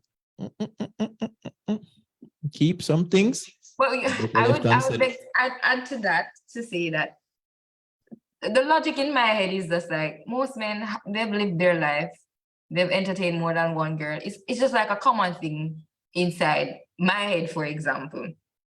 So if you come to me and say that was my lifestyle before, I'm gonna respect that you came to me with that, and I'm not gonna have that on the forefront of my head. I respect that you told me, but personally, I am not gonna be, and that you ladies, you have to just heal from your trauma. You have to accept it that it break you, and you're not gonna allow it to break you again like that. People are gonna make mistakes. You have to mentally be prepared to deal with that and not allow it to break you again. And if you come to you and say, that was my mistake, you can't lament over when am I gonna make it again. If he makes it, what are you prepared to do? Are you prepared to have a discussion with him to say, what caused you to do that? Are you prepared to say, I'm going to walk away even if I'm heavily invested in it? You have to mentally, going into that relationship, you have to have that conversation with yourself, especially if they're honest to say, what are you going to do if that reoccurs? What are you going to do? What are you going to do if it occurs, even if he doesn't tell you, because there's a possibility that it may happen. We're adults. Mistakes happen, and sometimes I know you guys have your. When you're cheating, and you're not cheating. You don't just. But some people do it. Some people do it. You guys tend to justify it, and I've had an ex before that. I knew he cheated, and I said to him that if you cheat, just be honest with me. That is all I'm asking. If we left, allow me to take you back, but just be honest with me. Accept the consequences that are about to come, and make we heal and move on from that. And it took him some time to be honest with me, but when he was honest with me, I accepted it and we moved on from there on. We never date again because I kind of wanted out. But we were good. We were good. We were able to have a conversation about it. And I was just like, and he went into another relationship. And I'm just like, you can't keep on making the same mistakes because ladies out there, they really love you. And it's not fair. It's not fair. And I was able to use our situation to allow him to look within himself and say that, that you really need to work on this. Me not go back in there with you again. But don't put a new girl through that. She really loves you. And one final thing on that point that Trisan made, I feel like there is also something to be said about giving people the opportunity to decide what they can and won't deal with. Mm-hmm. When you own up to that's a part of who you are, that's a part of what your last experience was, you are giving the other person the opportunity to decide, all right, is this something I want to deal with? Because you don't want this to prove this is a deal breaker for the person. You rob them of that opportunity from the get-go to say, oh no, this isn't what I wanted, or this, you aren't the kind of person I'm interested to date. So you save yourself some trouble, some possible heartbreak by being upfront about that, and they save themselves some time by deciding, all right, I'm moving on from this. As much as I like you, this isn't something I can deal with. I'm not going away. I mean, I think I would have to disagree there, That's because okay. if it is that you are no longer that person, let me use another scenario. So a while ago, use a man who was a cheater, right? If you say 17 to 20, you go through a rough patch in your life, you're a lady, you're very promiscuous, you slept with, say, 50 plus guys, 28 years old, yes, 8 years ago, you dealt with whatever demons caused you to sleep with 50 odd men in 3 years, and you're a different person. Transformed, all right, a couple more years. Let's say you're 32. That happened when you were 17, right? You're 32 years old now. Because what you said is that you give the person the opportunity to see if they can deal with it. But if it's something that you have dealt with, you do your shadow work, you went to therapy, you're over that. You're over that for maybe 7-8 years now. For me, I don't think it's necessary to say, boy, my body count kind of high, and it's not, to me, that's not necessary to bring that up, because that's not who you are now. But how So- beautiful is it to have somebody accept you in spite of that? It's something that you went through, right? And you don't feel like, somebody else should know this. You've already done the work, So right? yes, So but somebody if you're can- comfortable, if you feel that it's something that you want, but I don't think you want to be going out there like just unearthing things that don't need to be unearthed if you're truly over it. So it's clear that you believe don't share unnecessarily. You believe in being more discerning about man. what sharing. And it sounds like Trisan, couple people in the chat as well, and Michael are saying, well, it's okay. Like, this is my story. And if I feel like I've healed from all the stuff, then it's okay to share and let the person decide. You So feel a like couple it's things okay. came out in this scenario that we were discussing, which I want to highlight. One, a couple people, well, Trisan, have been saying cheating is not a mistake. Okay. That's true. Even though I get how you use it, because I think, people can look back and say, I made some decisions that ended up being the wrong decisions. In that way, Yeah. But I feel like people are also saying you don't accidentally cheat. Right, Like right. when you Is are there, doing the I get cheating, where you're coming from to say that you plot it. I mean, I've seen So- people cheat. If somebody gets drunk, for example, and like I've seen people cheat in that way, and I think that could be kind of classified as a mistake. I don't believe cheating is a mistake either, but I see somebody go, they get drunk. They're traditionally not a cheater. They would probably never cheat. Obviously can't swear for anybody. So the person get drunk, and I'm there with the person, and I see the person, another person approaches this person, and the two of them are drunk.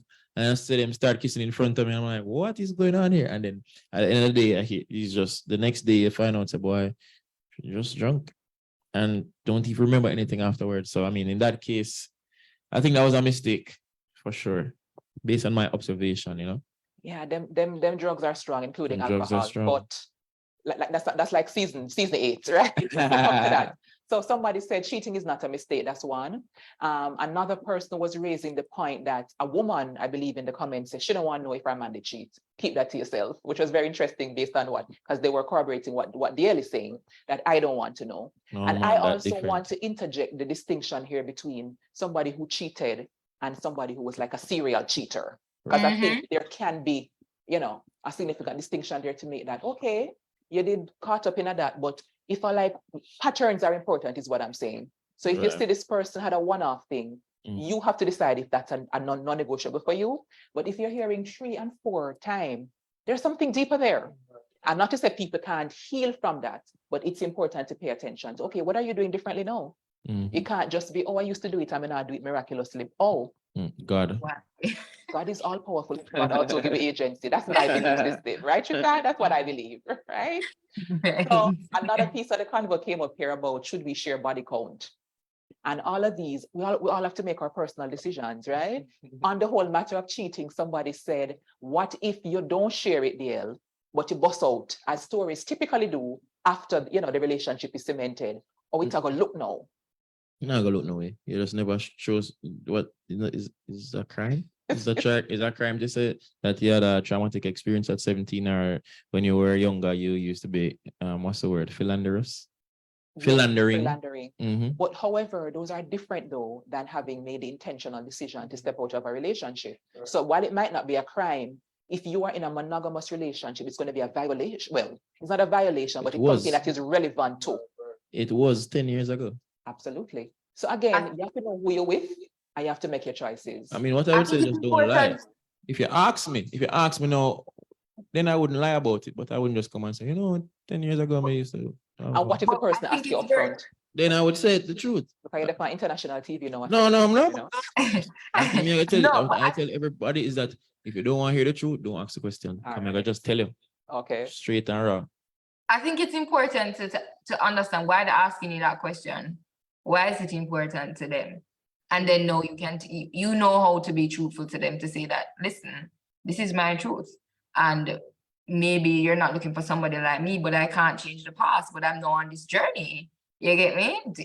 So you need to understand why is it so important to you? Is it that you want somebody that is, because some guys, they don't mind the females not having too much experience. Why do you want to know? Let me understand.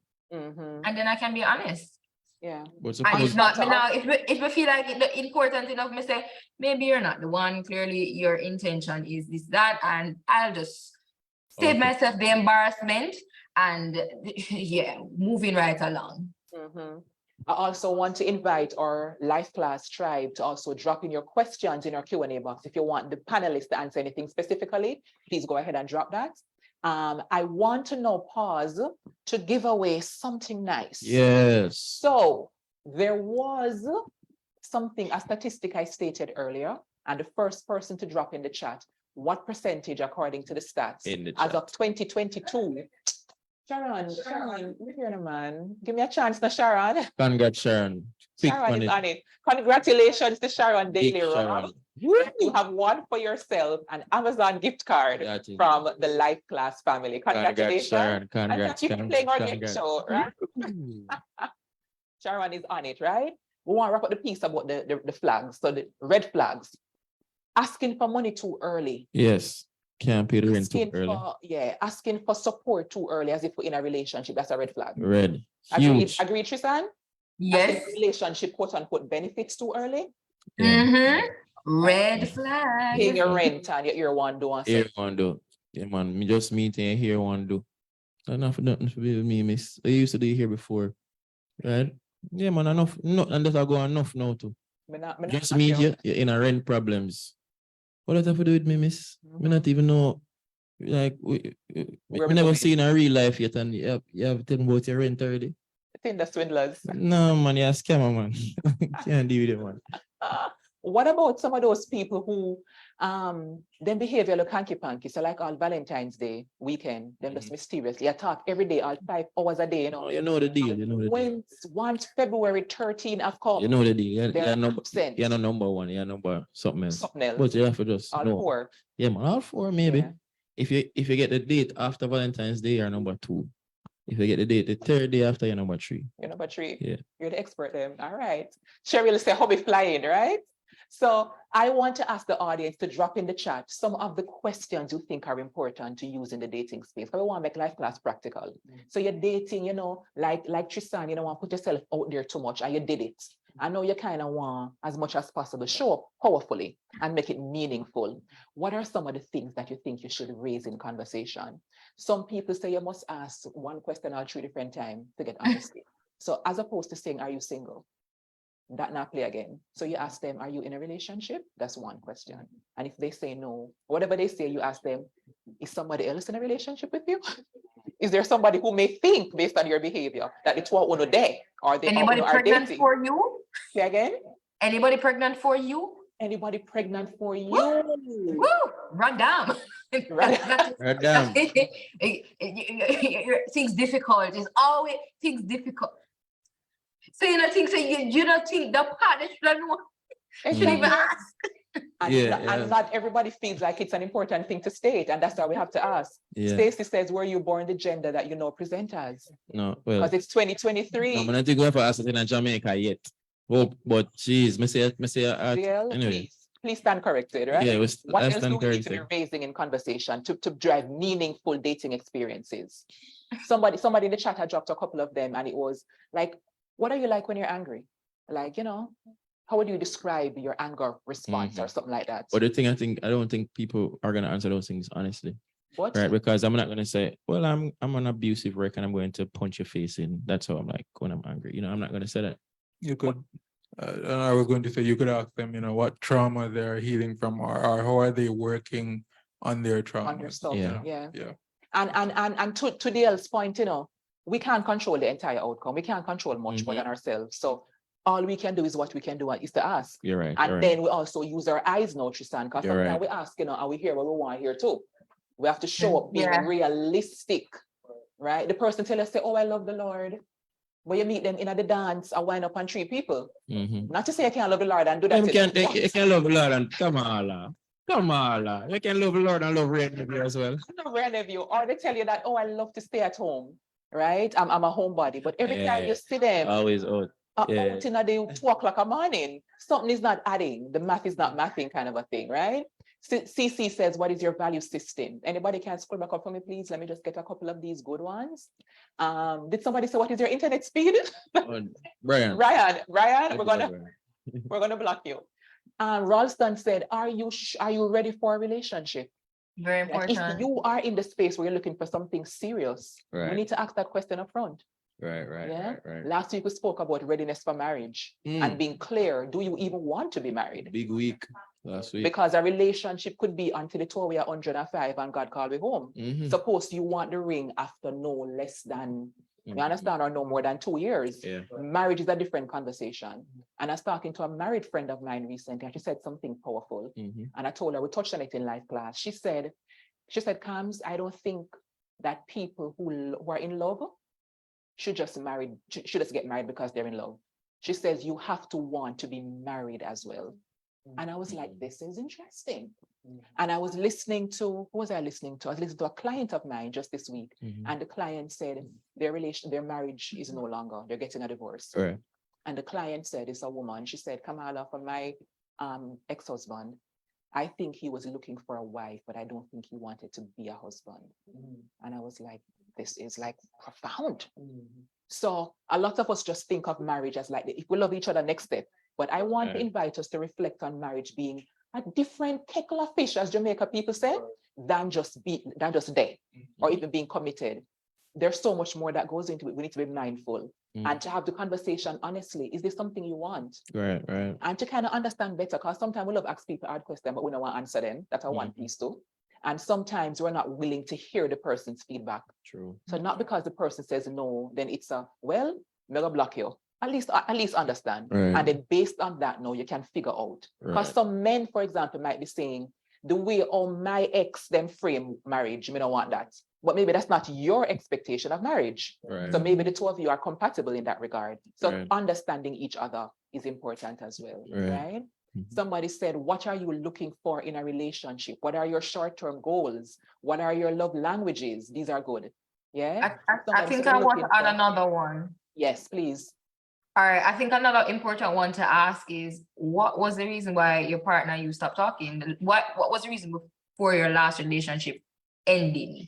I think it's very important to understand what they're coming from and now matching it up to what they now want. Is it that they're healing from their trauma? So they just want to kind of, test out back the waters again. Maybe they're not going to be that serious as they were before because they're still healing. Right. And you know that you have healed before. You're now healed and you're ready to move, but they're not going to be ready to move as fast as you because they just said that.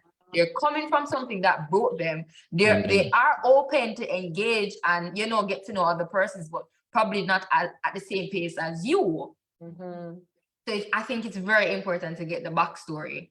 Let's be honest. Very good as well. That's true. That's good. And you can use it to also assess whether or not you may be a possible rebound for the person. Where you are in their life, we are rating the other day. So right now on our conversation journey, we're looking at, the dating space and how we showed up to it. And now we're looking at considering moving into something more serious, right? for those people who are like, say, I'm not sure I want a monogamous relationship, but I'm afraid to name it, what would you say to that person, Michael?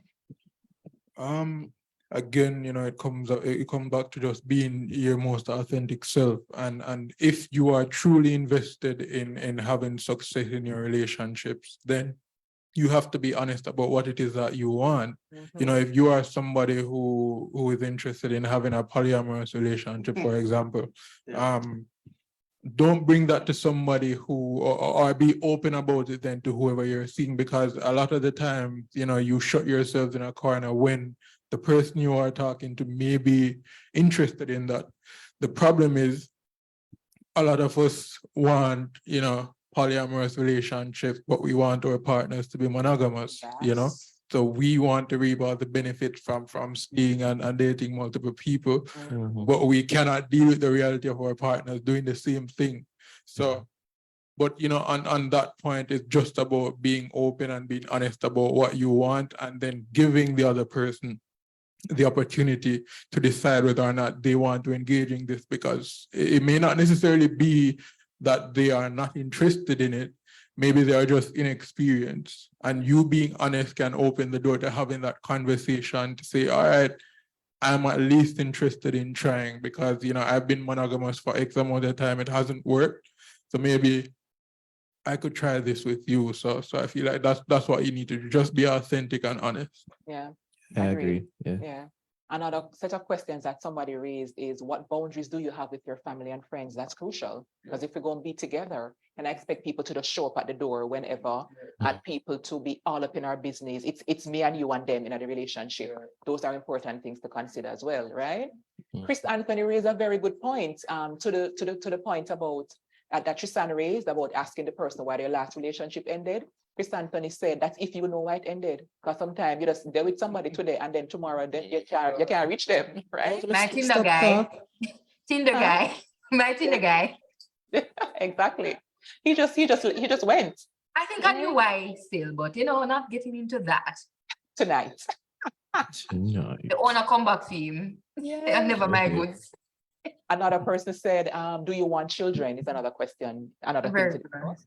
Tiffany says, ask if they're into swinging and all them excitement. All right, Tiffany, we see you, Tiffany. Tiffany. So all these things are important to discuss if you want to move it into that stage, right? Now, I know a difficult thing that shows up for a lot of people in the dating space, panelists, is having had bad experiences before. Yeah. You try the dating thing and then it never go where you want it to go. One little bitterness, something can sometimes set in, and then you end up being jaded. And then you end up kind of judging everybody with the same, Jamaica people say for everybody with the same fat. Right. So if you start to date somebody and you realize for whatever reason that it's not going to go all the way to a relationship, what are some practical things you want to share with our whole tribe this evening about how you manage that and prevent that from causing you to respond in an unhealthy way? Don't just cool off on the swapping of bodily fluids, because it will cause for you to get a great it may cause for you to get a great connection to the person, and then you get one connection with that person. It's not going anywhere. You swap fluids with them. Maybe it was good, but it's not going anywhere. You move on to somebody else. You're dating them. You swap fluids with them. So are you suggesting then like celibacy? Or are you suggesting the timing? I'm suggesting that of when you want be sexual? You want to be careful of who you attach, of how many times you attach yourself. Because in my experience, and I have no statistics, so I just have my life experiences. Men, women, both genders, you will get attached to somebody that we're not supposed to get attached to just because we got attached to them physically. You're trying to move on with the next person, you're still attached to that person physically. You're trying to, and then you get attached to another person physically, and then you have just a lot of attachments to somebody that's actually healthy for you come along. Seen this happen to many women, and they don't even know what to do with the man because they have too much attachments. Yeah. Interesting. Yeah, sometimes you meet a girl and she's nice. Yeah, so you're a girl nice, man, but the girl is so messed up because she just did have too much man. It's true. Literally have too much man right before you, and then you try you How know, much soul tie? build a relationship with her, but it just will not work because she never worked on the trauma. She just jump. And that's the important piece, I think. Yeah. Because no, she can have 50 million man. All right.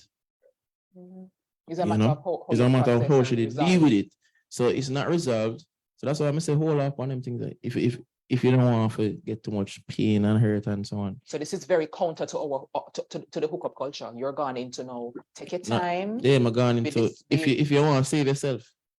But you know, as the song said, don't save her. She don't want to be saved. Some of them know, some people don't want to be saved, them just want a fast life. But just know say we're smart enough to know when you come like that. Right? It's there's certain telltale signs when for a man and for a woman when somebody's just so damaged. You know, so you as a person that is on the receiving end has to also know, say, all right, this man toxic. He might go mash me up. This young lady from these signs that she's showing me, whoa, run for the careful. hills. Yeah, man. I think, so basically how to prevent yourself from becoming bitter from these experiences, right? I think I touched on how, you could approach that earlier, and it's revising your philosophy about how you perceive a relationship that has ended. So when you keep on moving on from experience to experience, and they are obviously ending, don't conflate, the ending with the relationship, with what value that relationship brought. I feel like you have to set the expectation that, there is no guarantee for a relationship to last a lifetime. Right. You quite literally have to be lucky to find somebody who you can love for a lifetime and to find somebody who, you can have that meaningful relationship with. So understand that, when you are pursuing love, like a lot of these things will happen and you will have to pay your pound of flesh, but don't allow yourself to become accustomed to the idea that, if this ends, that means it was a terrible experience. Sometimes endings open the way for the most beautiful things, so sometimes you can date this person and then boom, the next person you date after that is the love of your life. And that particular relationship that you came out of started perfectly positioned you to meet this person. Let's say you came out of a relationship that after it you feel like, yo, I want to travel. You end up in a one country and they say you're gonna meet, your knight in shining armor, right? So you have these things, and so you have to be mindful that once you have these experiences, take from them what you can, process the hurt, because there will sure to be some of this, that will always be there. Endings sort of inherently are that way. So process that, but move on from that with the idea that, all right, every failed relationship is a relationship closer to the one I'm looking for. That's the mindset, I think, to hold on to, because sometimes we get so committed to it have to be this one. Right. And that's why I think that amplifies the possibility that we walk away jaded. Because the next time we're just like, tired man, and oh, come, it And never happened that time. And then Kamala, what if? You just said beautiful. You just said it so nicely. You have an ending and it's a beautiful beginning somewhere else, etc., etc. But what if what is happening for you is that you're not supposed to be with anybody, right? I have You so mean many forever or forever. I have many female friends that I tell right now. Trisan is not amused. Trisan is like, what? No, man. I have many friends that I believe that they are truly better off single, and that is how they should be for life. That's one It's point. so The harsh. second point, and the It's more so important harsh, but point it's is, true. we believe most Jamaicans believe in God and believe that God has a plan for their life and all that, right? Until I said to some of my female friends, suppose God's plan for your life is not to get married. They don't know that could never be God's plan for my life. Why not? That can be God's plan for your life. And then, sorry, this is the final one now. Then what happens with a lot of my friends as well, and I have to talk about that, them feel unsuccessful if they're not married. So what if your path really and truly is supposed to be you are on this life journey, you dated, you you never got married. That's okay. I think a lot of people feel like they didn't accomplish anything in life if they're not married, and they allow marriage. As much as it's something that is a desire, they allow marriage to dictate the success level of their life, right? And then finally now, is this. You don't get married. You don't get married, you're not unsuccessful. It's better to be by yourself, for me, by yourself, and in a marriage that is just trash. Better to be by yourself for life. And you get married, you're unhappy. I have so many friends. Oh God, you're so unhappy. I'm like, what? You were okay when you were by yourself. I saw you smiling. I saw you posting, smiling selfies. I saw you going out and having a good time. Now when you're married, you're crying every day. Is your husband an onion? What is happening here? So I think people have to be okay being like, all right, if I don't get married, that's life. We move. So, the whole the fatalistic approach to relationship, thinking that maybe I was meant to be single. I don't particularly subscribe to it, because I feel like when you are looking at relationships, right? Think of it this way. Nobody will look at a $1 billion lotto jackpot and say, maybe I'm not supposed to be rich, so I'm not going to. Some people would, but just playing with the likelihood, it's unlikely that somebody might see that and feel like, oh yeah, I'm not going to take a chance at that. And I feel like finding that life-changing love is sort of like the lotto jackpot in a way. Like, in the end, I might end up single, but while I'm on the journey, why not be greedy? Why not want one of the best things that life has to offer? I remember seeing this thing somewhere that that one of the most important decisions you'll make in your life is the person who you choose to marry, because who you end up with, and maybe not even marry, but the person you decide to be in a relationship with, that changes the course of your life. It can make you better or it can make you worse, so when you look at the upsides to finding and connecting on a deep, soul satisfying love with somebody, you are not going to sit there and think, maybe I'm meant to be single. You are going to try. And so because you made that decision to try, then be open to the possibility that it's going to take some time. You could look up and hit on your very first try.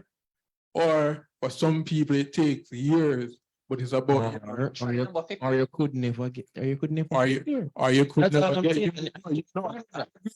I agree with you. That's all I'm saying. You might not end up with it, but why not try? That's it. I never said not Just try. No, man, no, I'm not saying you said that. Okay. I'm saying people in general, you perceive it that way, like, try. You are frustrated, yes, but that's what it takes. Some people, you go out there and you're put in blood, sweat, and tears, but it's leading somewhere. And you have to be just conscious of the fact that this is a journey, and that's where the prize is, like, in the journey to that, because you will value it so much more once you reach that, and you can take off your baggage and put on, and somebody is just there to comfort you at the end of the day. It's going to be worth it. So, just try. Spoken like a poet. Somebody in the comments said, Lord, I pray that's not my portion. Yes, Trisan. All right. So my 2 cents on it is that first, you have to kind of be open. So, all right, let me first say, you have to manage your expectation when dating. You have to manage it. You have to have an open mind going into it to say that chances are it might work out, chances are it may not work out. And I know I normally say this on TikTok that I am single by choice. I ideally want to be in a relationship, work towards a marriage. Ideally, I want that for myself, and I will continue to speak that over my life, right? But not saying I won't try for it, I won't force it. Let it flow. I don't put it on my mind. If people are just like, but you're not trying to date. I'm just like, at the right time, it will fall into place. I am not forcing it. And I think you want to be married, we all want, but the moment you force things, is when things start to go bad.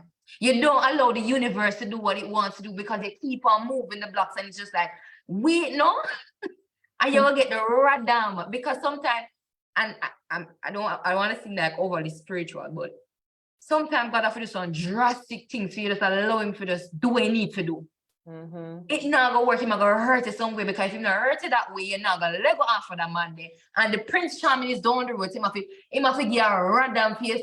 Leave him alone. You're supposed to eat, man. He wants to eat, man, because the man when man come with fear, when you see him, you melt. You melt like butter. He wants that, but you're not allowing that to happen. And you have to just accept that things take time. Maybe you're gonna try it with this person, it's not gonna work. But that not means you need to bitter. You need to just accept what it is and say, maybe he's not the one. And you know what? I'm not gonna run back in our next relationship. I'm gonna take a little time. Because if you don't allow yourself to heal, if you don't understand why things are, if you don't take the time out to understand why things are not working, you're going to find yourself continuously making the same mistakes. And as a result, you're going to become bitter towards love. Your trauma is not going to change you. And the things that deep down in your heart that you love and desire, you're not allowing yourself to heal. You're going to buck up some obstacles along the way. And sometimes you have to buck up on them there to appreciate what's to come. Sometimes, like before we talk about the tall man, them sometimes the tall man them have to hurt you for you understand. God, Trisan. They go for the tall man, them because the tall man over there have a buzz. But you have to take them right down there. You have to take it. And that means saying if you go try with be a tall man because you have to take it and say, you know what happened? I realize it's a pattern, I really have to take some accountability for this, I keep putting myself in this situation. Come on, I could change it up a bit. So yeah, that's my 2 cents. There's one philosophy I go by with that real quick. It's from a Michael Bublé song. And he said, love is either in your heart or on its way. And that's how I think about it. Guys, I love her, man. Yeah, bro. Guys, I love her, man. So I want to give away another prize, and then we're going to answer one of the questions in the chat box, right? I want to give away a prize to the first person who can correctly put in the chat the title for next week's live class. Oh dear, that one hard. Sharon can't get that. Sharon, let me watch and see if Sharon is the one who's going to get it, right? But what is the title for week 3, which is next week Wednesday's live class? Whoever get that first and correctly get a prize. Now we have a question. It said nobody already net, I like it. From so a question for what's your name? name? We have an answer from Celia. From conflict resolution, I would say what you're saying. But correct, right? Okay, so Celia, good try. That's not it. Oh, she come back.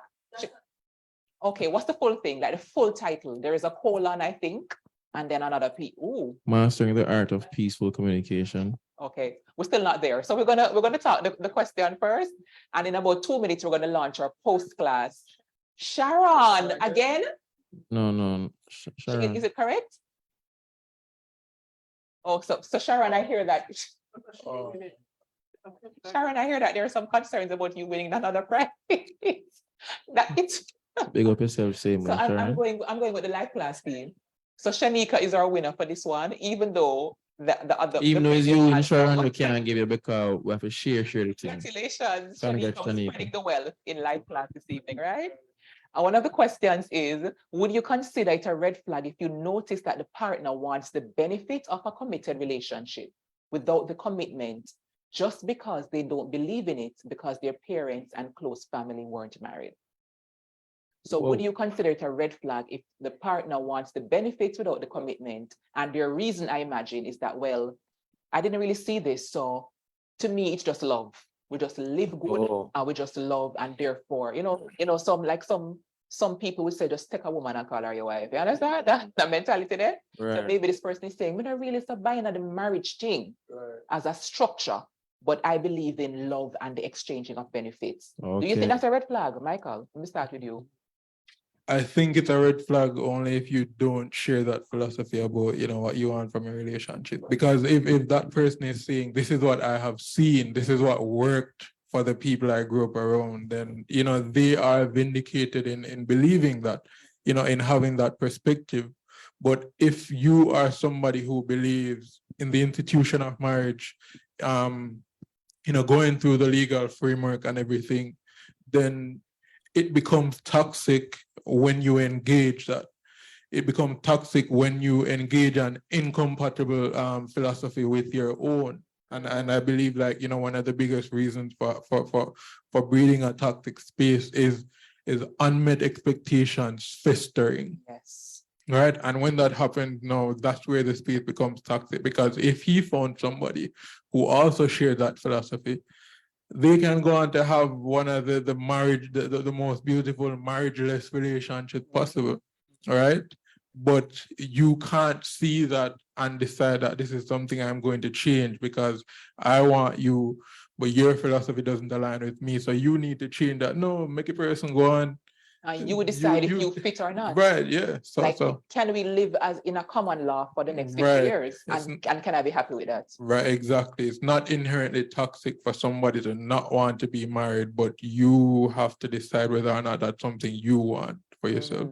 Mhm. Yeah. Charmaine says there should be no benefit without commitment. It's modern days now. Women have been settling for far too long. That's what Charmaine Sound the says. battle cry, Charmaine. That's what Charmaine says. And Charmaine believes what she wants for herself, right? I just want to signal to Mark that our panelist name is Michael Nattoo, sir. Thank you very much. So yes, we all have to decide for ourselves what we want, right? And we all have to decide what we're willing to accept and not. That's it.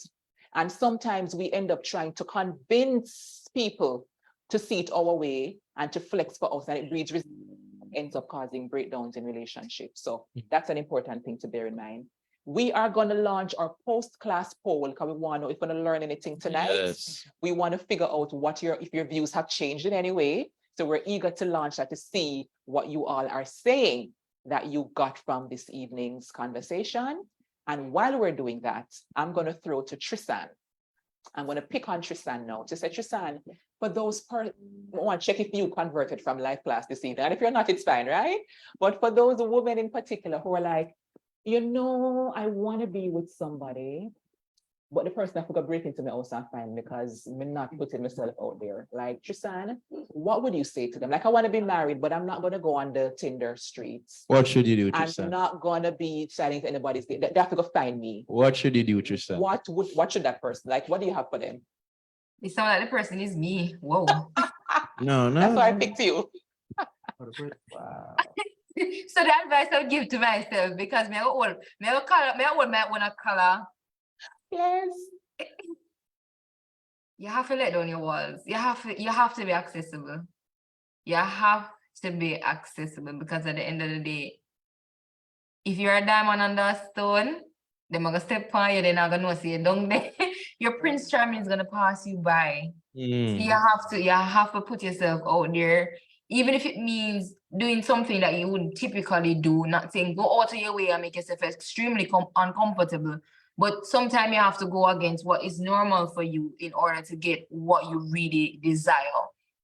And like I said, I take in my own advice because anybody truly know me, I am very reserved when it comes to getting to know me, and I'm when it comes to dating, I'm extremely hard to have a conversation with because I'm just like I'm so my mind kind of block off because I'm just like, geez, I'm peaceful. If I go over what's your favorite color again, I'm just like I'm not already know me. It's just like I'm so annoyed and I make it difficult for somebody to truly get to know me, and I'm already blocking them out. And I'm just like, you have to let that down. You have to go back with a clean slate. This is a new person. Allow them to truly get to know you, the full version of you. Be open to getting to know them and seeing what can come from it. So yeah, that is my 2 cents. Thank you very much. Somebody said get out there, even the grocery store. So I know people who are married right now who met at the banana stand in the grocery store. That is it. No, but it's true. And even for me, and people probably gonna laugh after me, I will not wear heels in the office, but if me I go Fanta after work, I'm gonna put on my heels, I'm gonna spray up, I'm gonna tell people say husband go smell me and see me and know me is the one. Trisan, I'm not going out there like that. So when we go out there, he must smell me and see me and say, wait there. That's an expert tip. So we're writing that one down. Ladies, dress up nice to Fontana, right? Thank you Put very yourself much. together. Mr. Kudos, put yourself together. Yes, please. And be approachable. Because sometimes somebody might sound awkward if they're nervous to approach you, but don't be just like, what? We have to engage in a way that can stimulate a conversation, and then you can decide, do I want to talk to this person anymore? Because sometimes women, like the man, they might try to make a look of converse. Some of them inappropriate, but some of them are not. And immediately we're just like, I would turn it off. Like here, talk to people in general, I would say. You never know, right? You never know. And the men, they might not have them head up here, Trisan, right? True. And Ralston is curious, Trisan, what is your favorite color? Purple.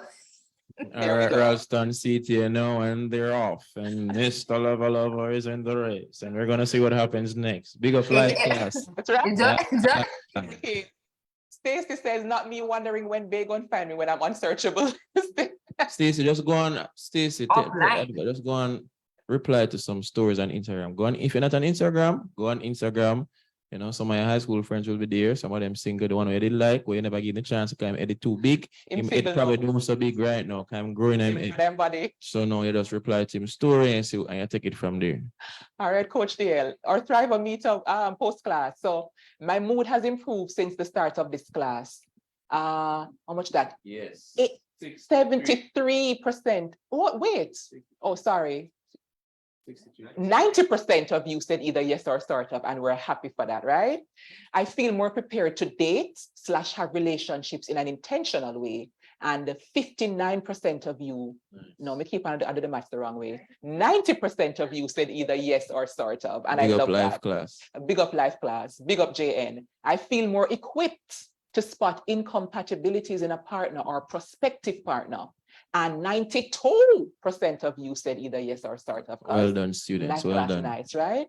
Number 4, I am more comfortable to own how I can show up better in relationships. 96% of you said either yes or sort of. I have registered for next week's life class. 80% of you said big ol' yes, right? And 12% of you say I'm about to, and only 8% of you have not. Get your lives together, please and thank you. I received what I expected from this class. How much that panelists do the maths?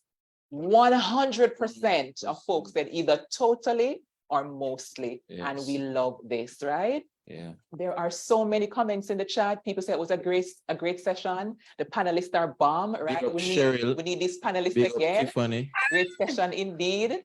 I love it. Big I up love Daniel. it. Big up KD and Big up Mark. all of y'all. Big up Mark, yourself. yeah, good to have so many of you on, and you stay with us right to the end. I just want to say a big thanks, first of all, to our sponsors. I'm in love with them, and that's the JN, Big up right? JN. JN Circle, and the many people that you don't see off Yeah, camera. big up the entire crew. Yeah, man. Big up the entire team. Celia, Whitney, Pilar, Deontay, Mark, and the rest of the team. Enough respect. Thank you all for this. Team JN all the way, right? And join us again next week. When? Wednesday. What time, Nattoo? 6:30 p.m. for another amazing conversation. And I could not end without saying a huge thank you to Trisan, who is all the way in a foreign part of Jamaica working, but she made the time to come in and come in strong. Thank you so much, Trisan. Thank you, guys. We appreciate you.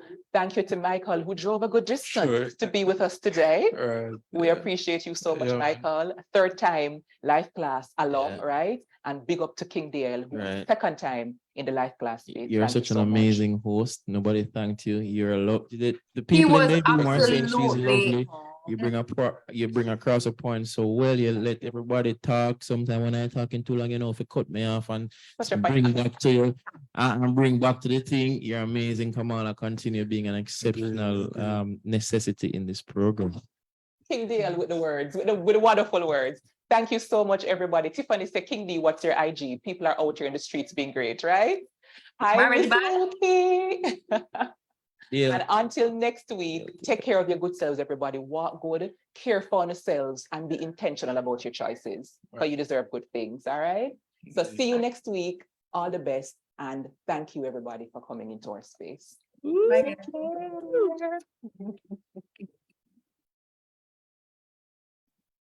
Are you